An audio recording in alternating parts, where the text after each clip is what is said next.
So, the year is 1990 something. You're a young woman, traversing the lands, not knowing what to do, not having very many role models in cinema. Well, guess what? Days are over. Mm-hmm. Clueless hits you in the face. Boom! Oh, that's how I should dress? Boom! Oh, that's how I should act? Boom! That's a good movie. A lot of money. A lot of money. It's crazy to think. I mean, I'm a pretty big movie buff, Alex is, and I just never saw Clueless.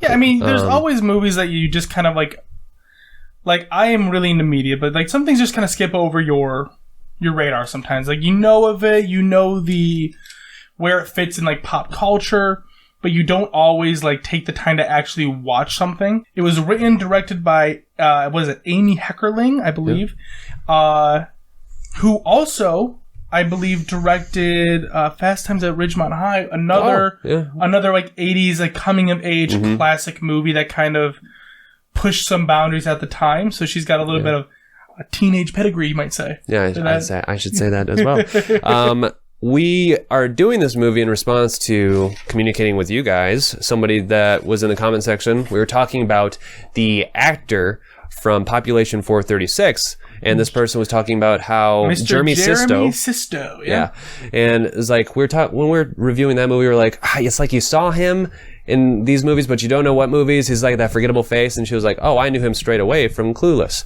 and I was like, oh, well, I never seen that. Maybe we should give it a try to see if he's still typecasted as the kind of asshole. And, yeah, this guy was a creep. Let's just get into the meat and potatoes of the movie, dude. Let's just make it happen. Let's movie. Let's movie it. Yeah. First off, I want to say that we get a very funny joke right from the beginning. I laughed at that whole, where they show, like, the opening sequence of all, like, the children, they're hanging out by the pool, and they're all, like, rich. It's like, what is this, a Noxemo commercial? I laughed at that. Face is the first thing people see when they meet you. So why trust it to soap? Take care of it with Noxema. Noxema is just for faces. I like your face all your life. Give me your face. Yeah, no, it was great. I thought that was so funny. Even the title coming in just slapped me in the face with 90s nostalgia. There's Clueless and Paramount. Oh yeah, just like all that's just some funky colors and stuff. Did you not feel Austin Powers in the moving sequence as well? Very similar color schemes, I would think. We have our main character Cher. Yep. Kind of just talking us through who she is, what she's all about in her life. We meet Cher, we meet Dion, her best friend.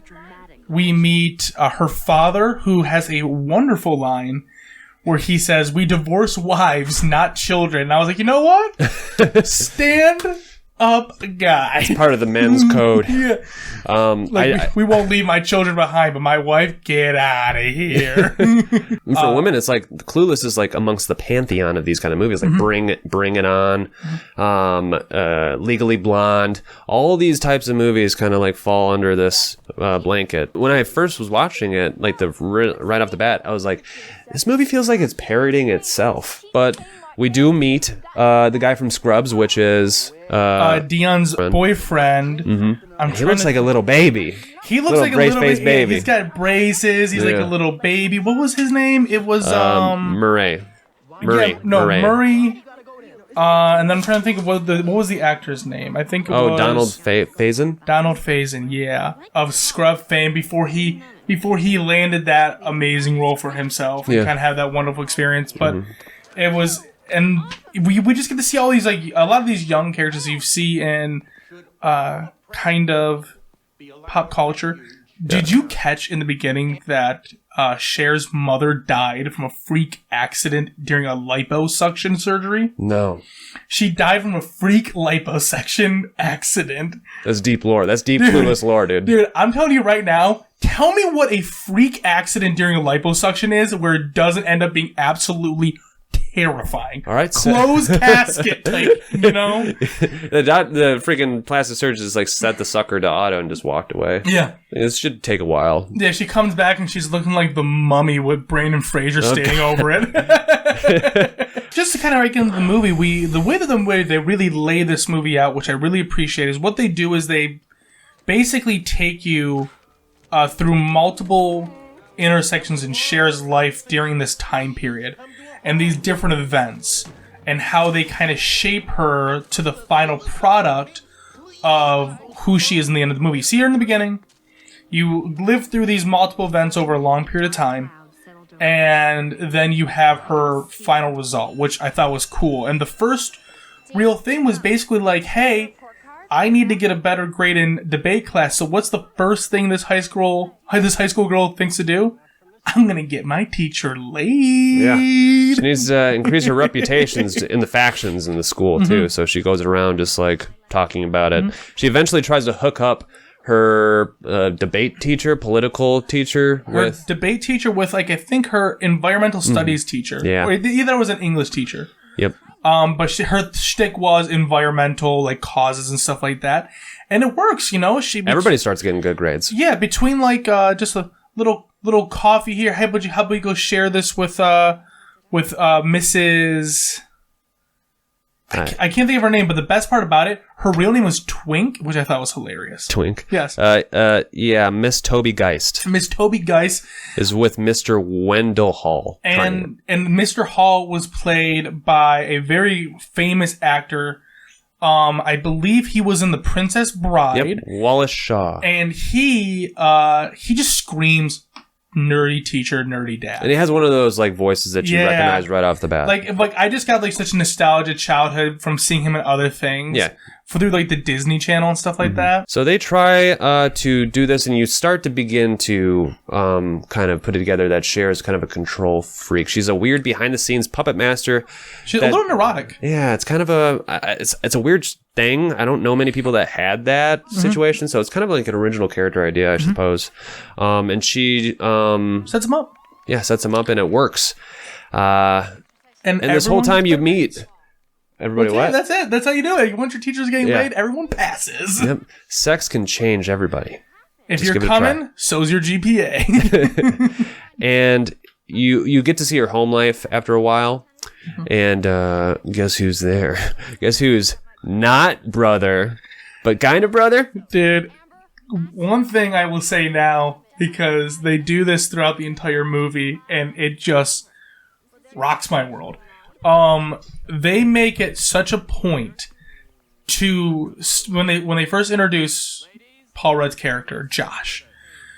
Josh, you divorce your wife, not your children. The dad sees this child as his own. But throughout every step of the turn, they drill into, he's not my brother. He's not my brother. He's not my brother. By all means, Josh could have been any other character. Josh could have been like the maid's son. Get Paul Rudd in here with a tan or something. It was 95. They would have did that shit. There wouldn't be so there wouldn't be so weird like tension like fan fictions writing about this. Yeah. You know? It's like a definite fan ficty kind of weird. It's so not right, but I want you. Yeah, I know. It's so taboo. And this is when we get to see our boy Jeremy actually. So there's like a kind of a flash forward of all these characters and Cher going through the process of trying to hook up Mr. Hall. And you see Jeremy Sisto, this character, in multiple scenes kiss Cher, whether it be on the cheek or like wrap his hands around her, but like we'll be touchy-feely. Yeah. But at the same time, like it's if you didn't. They're not dating. They're not dating though, but like the movie doesn't specifically say it. So like when you're watching, you're like, oh, is Cher and him like interested in each other, or what is this?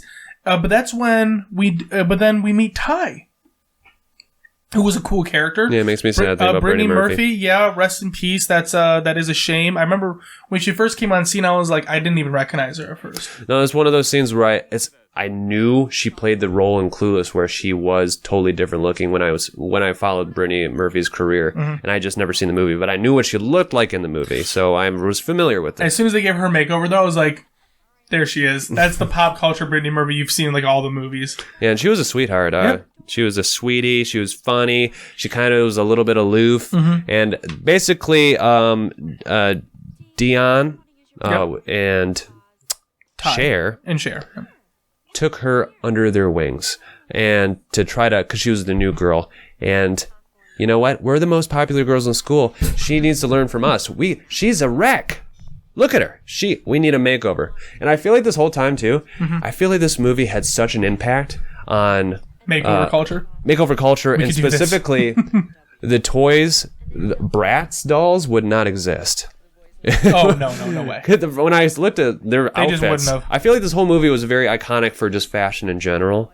It was really cool to look at the fashion because I'm a fashionista a little bit.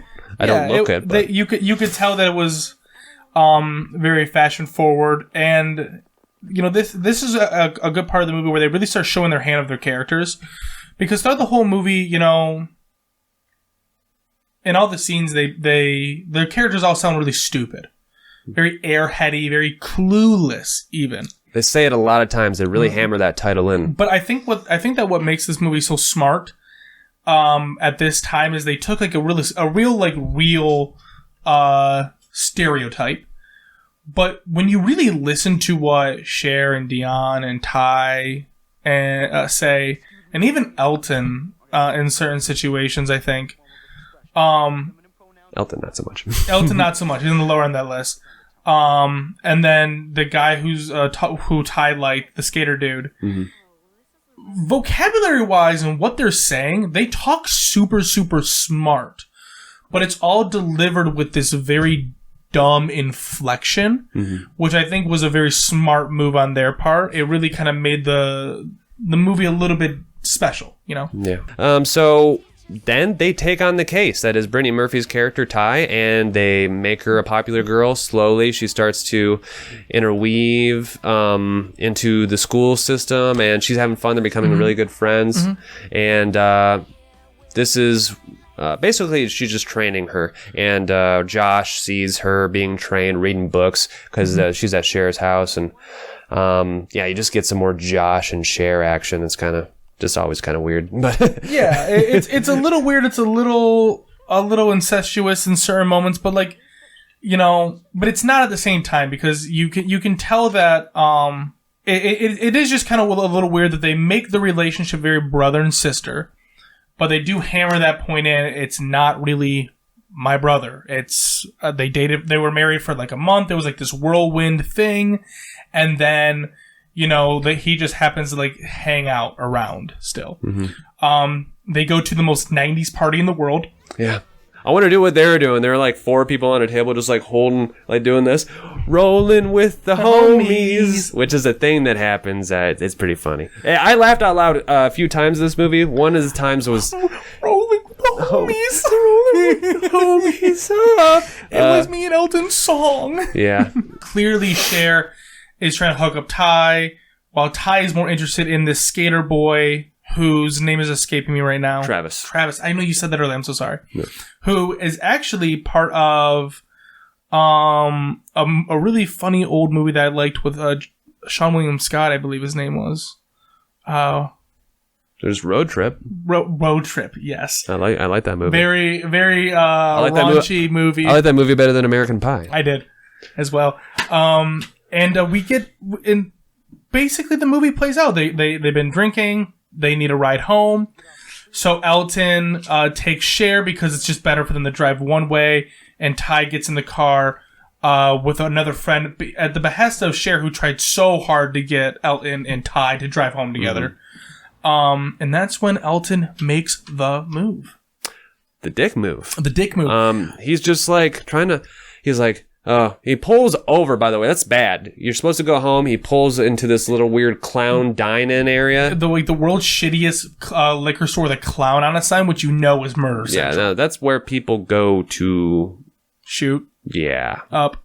Shoot up and shoot in general. Shoot things. But he pulls over, parks, and he's just like, yeah, I gotta tell you were trying to do that. I knew you liked me. And Cher's just like trying to talk about how cute Ty was, and oh, didn't you like this and this? Like, no, come on. It basically is just like forcing himself on her, and me and Ty don't make sense. Me and you makes more sense. Yeah, and you know what I would say about that? That part actually kind of got me into why he was such a creep. Did it get the vibe with you that he didn't like Ty because of Ty's like social status? I didn't get that. I got that vibe from her more than anything. When he said that, like, we make more sense. No, he's like, do you know who my father is? Of course I couldn't take her home. Yeah, well, I guess. Maybe she's less off. Yeah, money wise. Yeah, and I think that there was there's like an affluent thing that like Ty needed to have that she didn't have, and that's why Elton didn't really even think about it. He makes way too many moves on Cher. Cher did not, says, "Hey, get the fuck off!" Like goes in for times. the kiss for like 4 times. Like 3 or 4 times. After being like hard node, and then I think both of them were in the wrong in this situation. Cher was still, I don't know, it's like cute and like Cher is portrayed as a cute character that's doing nothing wrong, but she is kind of doing stuff that's very selfish and weird. And she's doing what she does is very manipulative. Yeah, she does she's a very good-hearted character. But like everything she does is in a real like almost manipulative, and in this part of the movie at least is a very manipulative, self-centered way. Like she's not helping Ty really for the good of herself. She's helping Ty because in some way, shape, or form, you know, she gets this gratification of like propping people up or building somebody up like that. It makes her feel better. Yeah. That at this point in the movie, she was slowly being influenced by Josh, her stepbro, who's a very idealistic, very more grounded type of a character. Yeah. And he's an intellectual. Yep, an intellectual. And this is a lot of the reason why she's even doing this with Ty is because of this deep-rooted need to look better to Josh. So because she wants to do that, she is doing these things to help the Ty out. Charity. Yeah, the charity thing. Yeah, it's all for Josh. Yeah. It's all for you, Josh. All for you. She didn't even know it. She didn't even know it. She didn't even know it, dude. She didn't even know it. She was like, well, I'm fast forwarding a little bit, but she calls Josh to pick her up because she's stranded after that because she gets out of the car and then he just leaves. And 1 second, she gets robbed. Yeah. She gets robbed at gunpoint like within a second. Yeah. He was waiting in the sidelines. Nicest robber though. I've been jumped before. That guy was not that nice. Yeah. Well, she was a pretty young blonde girl, so you probably would have been treated differently in that situation. I was a chubby little boy. So she calls Josh because she doesn't want to call her father because she's getting in more trouble. Josh is with his girlfriend person, and they're about to get it on, and then she's interrupted. He goes, picks her up. They're talking about some philosophical stuff, and then Cher corrects that girlfriend that's apparently like really smart. Because Mel Gibson didn't say that in the movie, bitch. Yeah. And Josh is impressed. Takes note of that. So they go home, and what happens after that? After that, Cher has a revelation that she kind of starts understanding how lonely she is. And she starts looking for love or relationship, companionship. But she, in many parts of the movie, has made very clear on her stance that she does not like high school boys. They're gross, they only want sex, and they don't have any sense of style. Until she's not wrong. Christian comes in looking like the flyest 50 greaser you've ever seen. So dreamy, so fashionable. He reads. He loves art. And it's kind of stuck up a little bit. Yep, a little stuck up. And Cher makes the moves, and Christian seems to bite. But you know, without really really focusing on this part of the movie too much, there's only like really 2 things that matter. Yeah. You know, they go on a date. Ty's there solo because Elton dumped her and no longer rolling with the homies. Yeah. And you know, Ty starts developing a crush on Josh because Josh is trying to like cheer her up because she's by himself. And plus, she's vulnerable right now, anyway. So. And that's when you start really getting the hint that Christian's a gay guy. Yeah, it's pretty obvious. It was not obvious until this part for me.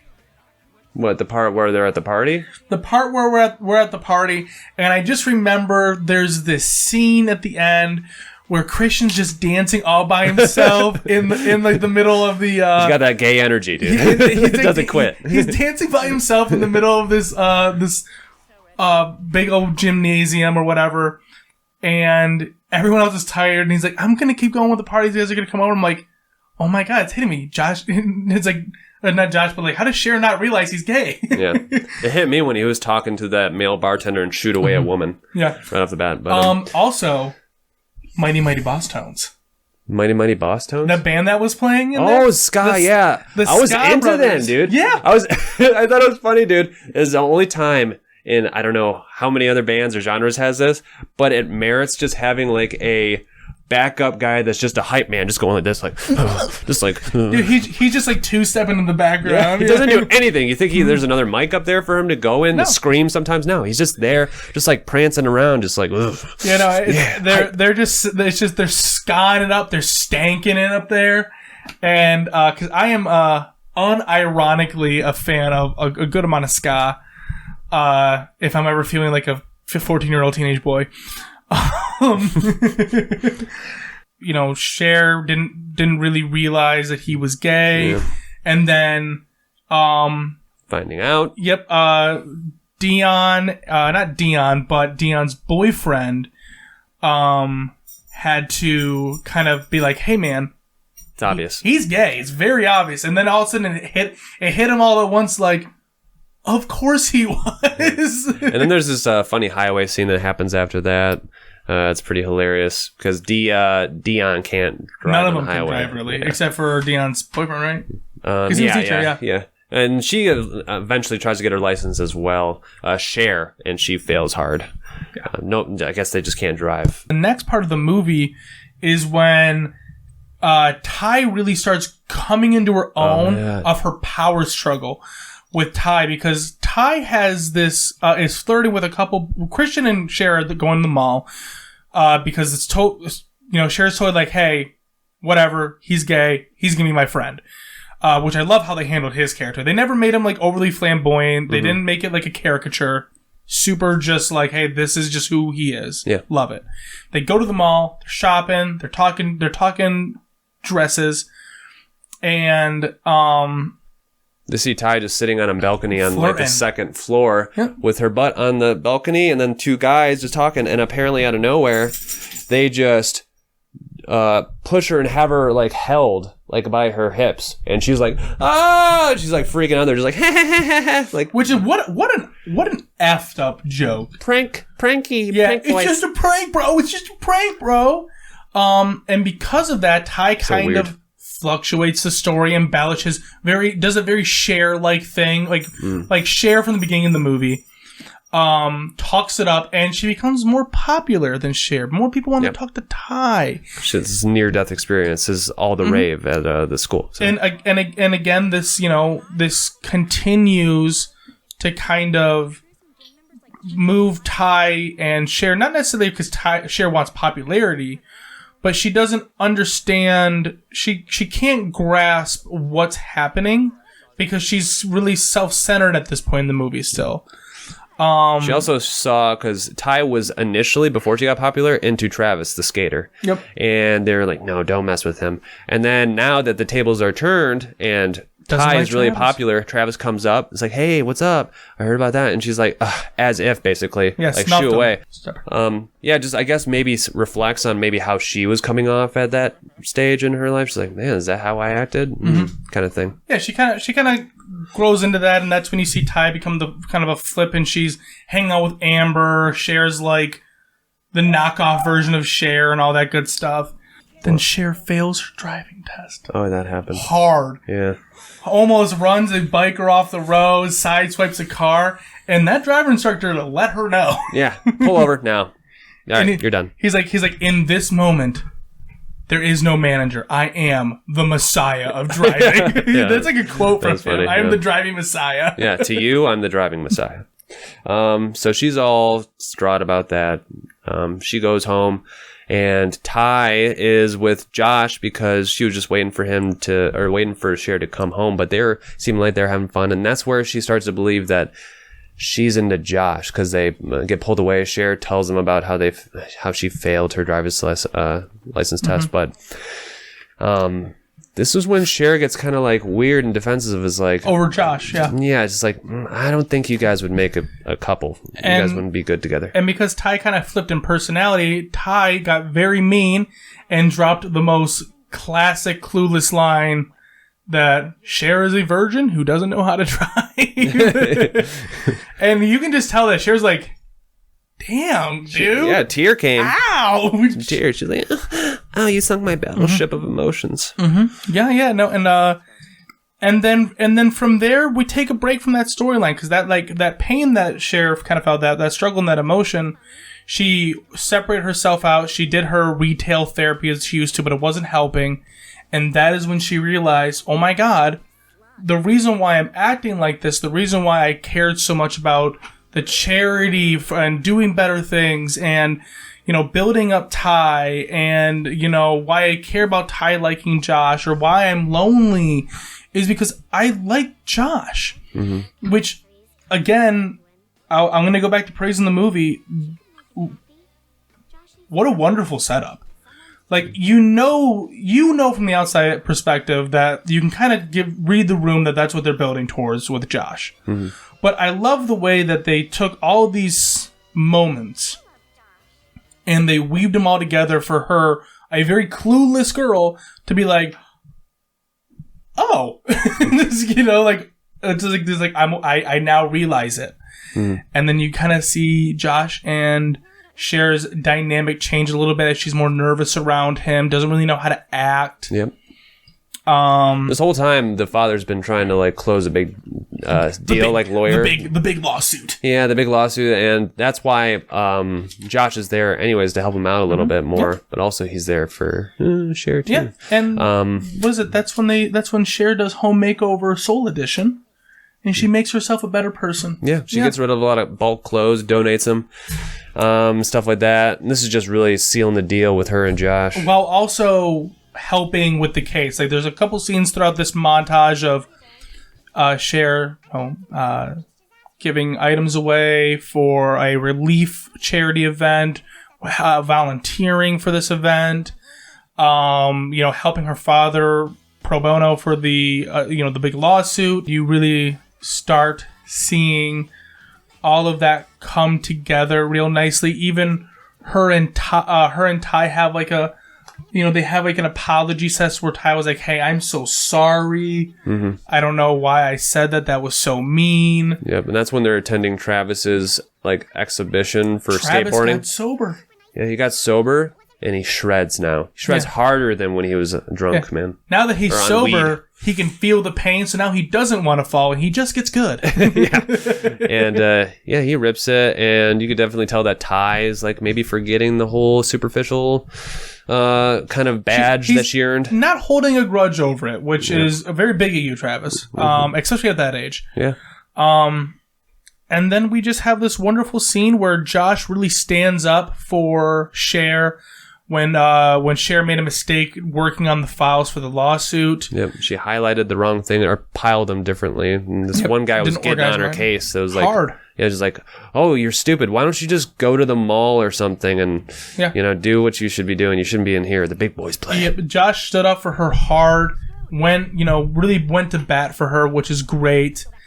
And they had a moment, and they kissed. It was very heartwarming. There was a very big build-up that the whole movie was building up to this. And I think at that point, that's when there was Mr. Hall's wedding. Yeah. They got married. Cher set them up, and they got married, which is nice. Which I think kind of also touches on how the movie really takes over a long period of time. It's not like Mr. Hall and this teacher just in the beginning of the semester or the beginning of the school year, they started talking, and then by the end of the end of the school year, they're married, or the summer they're married. I mean, it really feels like this movie takes over a longer period than that. Yeah. But it's hard to tell because. But they don't indicate that time has passed. It doesn't, but it feels like that when you're watching, and I think that makes kind of Cher's character development so much better. They just highlighted the important bits because then it's just a bunch of days at school talking about nothing. Yeah. Like sometimes when you watch a teen movie, it feels like basically nothing happens or shenanigans happen, and then all of a sudden, there's a big event, a big thing, and all of a sudden, eyes open, change personality, better person after that. Mm-hmm. Whereas this one, it's many moments and many events that lead to this. So, Michael, what did tell me about your feelings on Clueless? So, I didn't say this, but I thought it was really the way it was filmed. It looked really like bright and heavenly. Like the whole film basically looked like a dream sequence from Happy Gilmore. It's like glowy. It's like glossy. It's like they wrapped some Vaseline on the. That's LA, baby. Soft light and stuff like that. I mean, so I just enjoyed the time that it was filmed, and just you can definitely tell that it was an important movie. And it's one of those movies that you could just have on in the background, like, and just have it on over and over and over again, just like tune in and out. And I also think it's a pretty good for young women. It was like a good movie. Role model has a lot of cool things to take from. Lessons, I guess. And I appreciate that it wasn't so like, it was like a nice swan boat ride through. It wasn't like really harsh. It wasn't like all the way up, down, you know. It didn't challenge you that much, but it was just pleasant to watch. It was just nice and easy going. And I think as far as I gotta give it an 8. I gotta give it an 8. 8 leaves. 8 leaves. I would say that plus it was a lot of start for a bunch of people, and I love seeing all of them being young. It was just a joy to watch, pretty much. I'll air what you said in the beginning. 2021, this movie came out, like, I think it came out in 1996 or 96, I think. Oh, yeah. Keep going. So it came out well over, like 24 years ago. Movie came out 24 years ago, so when you're watching this, it's like watching movies in the 80s or in the 70s. You're watching a time capsule, or even early 2000s. There's a very noticeable style of movie, a style of cinematography, the way everyone's dressed. It is a time capsule of that moment. It's super fun to watch that. I love the dialogue was portrayed to sound so freaking stupid, but they say really smart things in there, and a lot of the stuff that they are, even though even the words sometimes, maybe sound stupid in what they're saying, but if you really look at the subtext of what they're saying, it actually, does have a lot more meaning than you would think. I like that, it didn't just throw everything at you in one big event. It was all these small things that built up Cher to be a different person. With a lot of humorous moments. You could put it on, you can watch it. It's an enjoyable romp. I could watch it again, and I could see myself watching this again and be happy watching it. And I will agree with you. I will give this 8 leaves as well. I think it's a fun watch. I can see why people like the movie. I can see why people would put this in the pantheon of classic movies of that era, or even for that genre of movie. If someone ever looked at me and was like, hey, Clueless is my favorite movie, I'd get it. I'd be like, okay, I understand. You might even get a really good vibe of what that person really looks for in a movie based off this. And that's all I got. That's all I got for you. 1995. 1995. So it is a 26-year-old movie. And I'll tell you what, it's still a good movie. Watch it. Don't let our review be the only thing you take it off of. Go out after this and watch it yourself. Have your own opinion. If you happen to have not seen it like we did, which is probably... If you happen to not see it and you watch this first, go watch it. Have your own opinion on it. And if you like it, awesome. Comment about it. If you don't like us, let us know why you didn't. And subscribe. Any little bit helps. We're a really tiny channel. As you can see by the view and subscriber counter that's posted on our videos. Cringe, bro. Cringe. So we appreciate you guys watching, and that's all from us. Yeah, thanks. And we need to start watching some crappy movies. Because I'm watching bad movies. Yeah, because I have nothing really bad to say about this stuff. I mean, but it's enjoyable to watch, though. We started a crappy movie. So next time we come back for a movie review, maybe we'll have one for you. So maybe.